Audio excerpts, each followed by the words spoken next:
제75회 칸 영화제 감독상 수상. 한국 최고의 감독을 꼽을 때마다 언제나 처음 나오는 그 이름, 감독 박찬욱. 그러나 그의 최신작 헤어질 결심의 최종 관객수는 186만.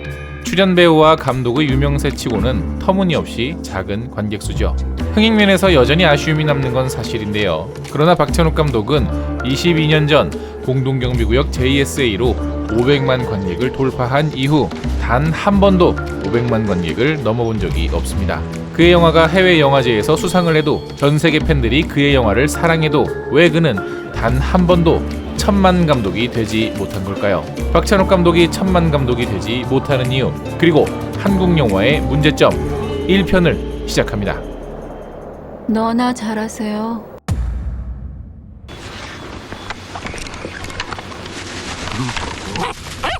JSA 이후 박찬욱 감독 영화 중 가장 큰 흥행을 기록한 영화는 400만 관객을 동원한 아가씨입니다. 전세계 아시아 영화의 팬이라면 무조건 보았다는 전설의 영화 올드보이도 겨우 300만 흥행에 그쳤죠. 동시대의 동료 감독인 봉준호 감독이 괴물과 기생충으로 두 편의 1000만 영화를 기록한 것과 달리 박찬욱 감독의 흥행세는 여전히 힘에 부치는 것이 사실입니다.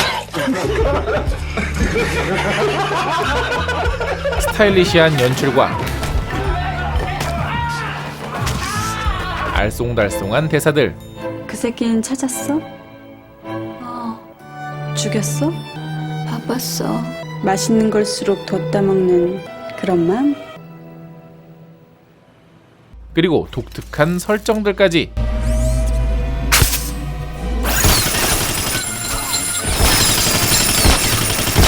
인상에 남기는 하나 일반 관객들의 눈엔 예술 영화처럼 보였던 것도 사실이죠. 하지만 박찬욱 감독 본인은 상업영화 감독이다라고 말씀하셨는데 제가 예술영화를 만든다는 생각은 꿈에도 해본 적이 없어요. 1초도. 저는 개인적으로 여기에 동의하지 않습니다. 박찬욱 감독의 영화가 상업영화가 아닌 이유는 무엇일까요?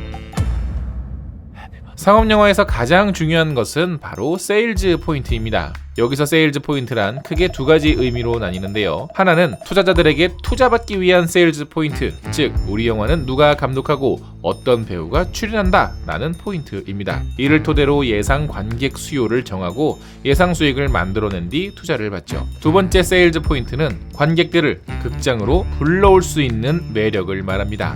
관객들이 극장으로 가야만 하는 매력이란 대체 무엇일까요?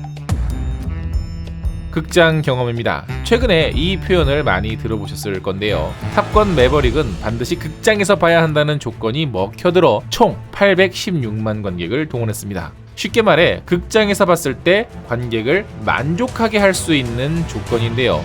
그럼 극장 경험의 종류는 무엇이 있을까요?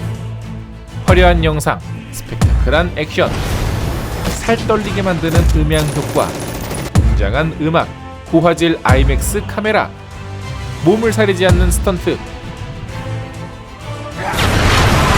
뛰어난 시각 효과 등등. 단편적으로 떠오르는 조건만 해도 한두 가지가 아닙니다. 탑건 1편을 본 관객이 많이 없어도, 복잡하고 심오한 이야기가 아니었어도 탑건 2편인 탑건 매버릭은 극장 경험을 최대치로 끌어올려준 영화였고 많은 관객들이 만족했죠. 재밌게 본 관객들이 이 영화를 보면서 한결같이 말한 건 바로 이건 꼭 극장에서 봐야 돼 였습니다. 그런데 이런 조건들에 부합하는 한국 영화는 과연 몇 편이나 될까요? 가만 생각해봐도 떠오르는 영화가 그렇게 많지는 않지만 태극기 휘날리며, 명량, 실미도, 괴물, 신과 함께 정도가 위 조건들을 채운 경우라고 할 수 있겠습니다. 그런데 한국 영화랑 비교하자니 한 가지 의문이 드는데요. 저 엉준이 말한 조건 때문이면 한국 영화보다 헐리우드 영화가 더 흥행해야 되는데 실제로는 그렇지 않았죠. 1000만 관객을 넘긴 건 대부분 한국 영화잖아요. 맞습니다. 그럼 위의 극장 경험이 없었던 7번 방의 선물, 극한 직업, 기생충 등의 1000만 영화들의 공통점은 무엇일까요? 자, 바로 여기서 두 번째 극장 경험의 조건이 나옵니다. 그건 감정 공유죠. 사람은 감정이 쉽게 전파되는 동물입니다. 웃음, 눈물, 아쉬움, 놀람, 공포 등의 감정은 혼자 느낄 때보다 여럿일 때 더 잘 느끼게 되고, 동일한 감정을 같은 장소에서 동시에 경험할 때 인간은 더 특별한 감정을 느낍니다. 같은 장면에서 웃고 우는 관객들과 소속감과 연대감을 함께 느끼면서 편안한 마음과 함께 즐거운 경험을 하게 되죠. 우리가 극장에 가는 이유가 바로 그것 때문입니다. 무서운 영화, 감동적인 영화, 코믹한 영화들을 보는 이유도 다 같이 놀라고 울고 웃고 싶어하기 때문이죠. 안방이 아닌 극장에서 느낄 수 있는 아주 특별한 가치니까요. 마치 내가 응원하는 스포츠팀의 경기를 현장에서 같이 관람하고 응원하며 추억을 쌓는 것과 비슷하다고 볼 수 있죠. 7번 방의 선물, 극한 직업과 같은 영화들은 바로 그런 점을 잘 공략했고, 그렇기 때문에 한국 영화는 한동안 한참을 웃기다가 막판에 울리는 신파 영화가 대세가 된 이유도 그래서 그랬던 겁니다. 헐리우드보다 작은 규모의 한국 영화 특성상 실제로 비행기를 폭파시킨다거나 아이맥스 카메라로 촬영을 한다거나 수백 명의 오케스트라를 섭외할 제작비가 넉넉치 않으니 헐리우드 스타일의 극장 경험보다는 감정 공유라는 포인트를 아주 잘 공략했죠. 그래서 이러한 조건으로 기생충을 분석해보자면 코미디, 서울대학교 문서위조학과 뭐 이런 거 없나? 놀람, 서스펜스, 안타까움 등의 감정과 함께 영화 엔딩의 메시지까지도 감정 공유의 영역으로 들어간 아주 특별한 영화였습니다. 다시 간단하게 정리하자면 극장 경험이란 크게 두 가지로, 하나는 스펙터클, 하나는 감정 공유라는 것이죠. 다시 돌아와서 헤어질 결심에 이 조건들을 부합시켜보면 맞아떨어지는 게 과연 몇 개나 될까요? 스펙터클? 타인과 함께 공유하고자 하는 감정? 없거나 뭔가 불확실합니다. 불확실하다는 건 쉽게 말해 제가 이 영화를 재밌게 보고 친구에게 추천을 한다 칩시다. 그런데 내가 왜 이 영화를 재밌게 보았는지, 그리고 친구에게 왜 넌 꼭 극장에 가야 하는지 그 이유를 한두 마디로 쉽게 전달할 수가 없죠. 처음부터 이 영화에 흥미가 없는 상대방을 설득시키기가 어렵다는 겁니다. 액션 영화라면 거북선이 막 다 박살내, 야 내가 진짜 비행기 탄 것 같다니까 처럼 한두 마디로 내가 느낀 즐거움을 쉽게 공유할 수 있죠. 그렇다고 해서 박찬욱 감독이 극장 경험을 포기했느냐? 그건 절대 아닙니다. 헤어질 결심의 사운드 디자인은 제가 지금까지 봤던 한국 영화 중에서 단연코 최고라고 말할 수 있고요. 촬영 역시 정말 상상을 초월합니다. 그러나 이런 디테일한 완성도만으로는 관객들에게 매력을 어필하기에 부족한 건 사실이죠. 다만 여러분이 오해하지 마셔야 할 게 극장 경험의 조건들은 흥행을 위한 조건이지 좋은 영화를 위한 조건은 절대 아닙니다. 인류 역사에서 좋은 영화가 반드시 흥행과는 관련 없음을 우린 잘 알고 있잖아요. 다시 말씀드리지만 이번 영상은 헤어질 결심이 안 좋은 영화라고 말하는 게 절대 아닙니다. 다만 현 시점에서 관객들을 극장으로 끌어들일 명분이 비교적 약한 영화였다라고 말씀드리는 거죠. 이 명분이 없다 아닙니까? 명분이. 사실 헐리우드는 규모의 경제로 압살합니다. 때문에 한국 영화와 직접 비교는 어렵죠. 따라가기에도 벅찬 것도 사실이고요. 하지만 헐리우드의 유명한 감독들이 현재에 안주하지 않고 아이맥스 촬영을 시도하고 배우들이 직접 스턴트를 하고 수많은 돈을 들여 화려한 시각 효과를 만들고 전에 없던 새로운 기술을 개발하고 웅장한 음악을 만드는 이유는 단순히 그들이 돈이 많아서가 아니라 극장으로 사람들을 불러 모으기 위한 노력의 하나라는 겁니다. 반면 한국 영화 중에서 과연 어떤 영화가, 어떤 영화 감독이 여러분에게 최고의 극장 경험을 선사할 영화라고 말하는 걸 들어본 적 있으신가요? 저희 영화 극장에서 보세요 라고 말만 할 뿐 극장 경험을 위해 만든 영화라고 말한 영화는 제 기억에 단 한 편도 없었습니다. 그럼 헐리우드는 왜 극장 경험을 중시할까요? 헐리우드 영화는 전통적으로 항상 TV와 전쟁을 해왔습니다. TV와의 전쟁이 곧 영화의 역사라고 해도 과언이 아니죠. 간편하게 TV를 시청하는 환경에서 보다 더 특별한 경험을 선사하기 위해 와이드 스크린 화면 비율을 적용하고 더 큰 필름을 사용하고 고품질의 사운드를 연구하고 몰입도를 위해 다양한 촬영 방식을 연구한 것이 바로 지금의 헐리우드입니다. 그리고 그런 관념은 아주 뿌리 깊게 현재의 헐리우드 제작자들에게도 박혀 있는 것이죠.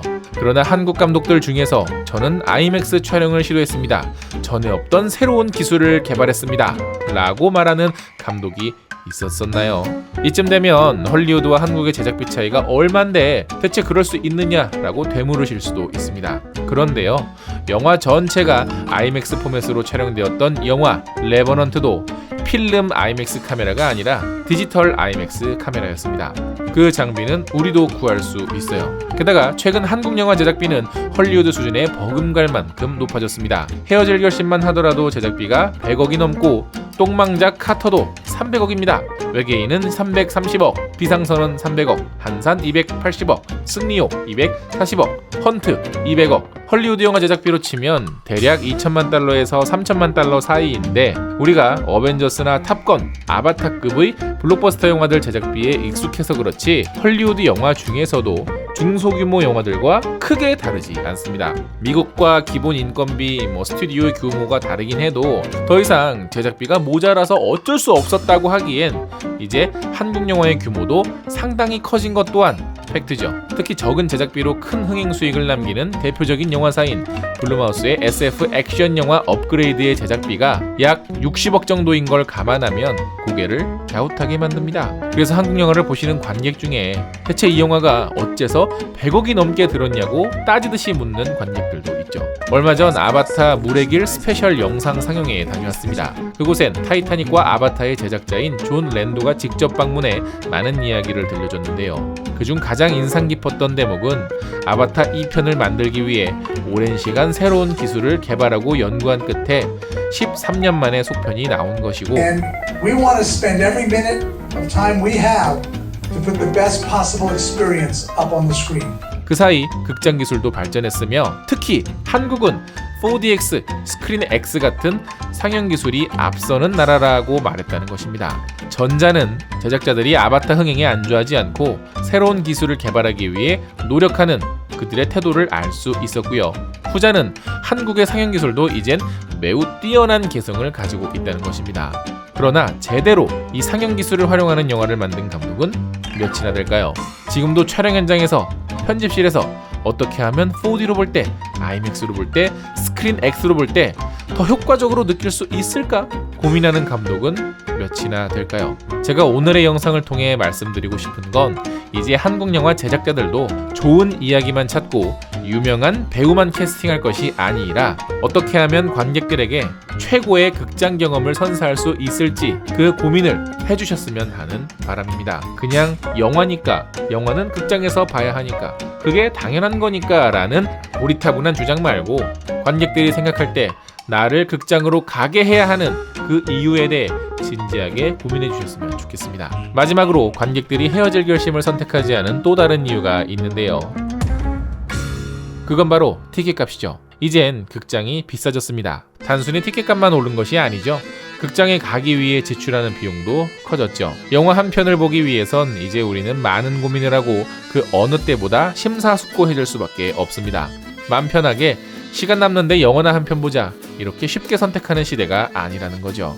미국 영화는 극장에서, 한국 영화는 안방에서라는 아주 오래된 편견, 부디 다음 한국 영화는 깨주길 바라며 좀 더 나은 극장 경험을 위해 저 엉준도 같이 노력하겠습니다. 여러분은 지금 한국 영화가 가는 방향에 대해 어떻게 생각하시나요? 자유롭게 여러분들의 의견을 댓글로 남겨주세요. 여러분이 남기는 한마디 한마디가 한국 영화의 길을 밝히는 등불이 될 수도 있습니다. 한국 영화의 희망찬 미래를 같이 고민할 이야기거리와 함께 다시 돌아오겠습니다. 저는 지금까지 같이 영화 보는 남자 엉준이었습니다.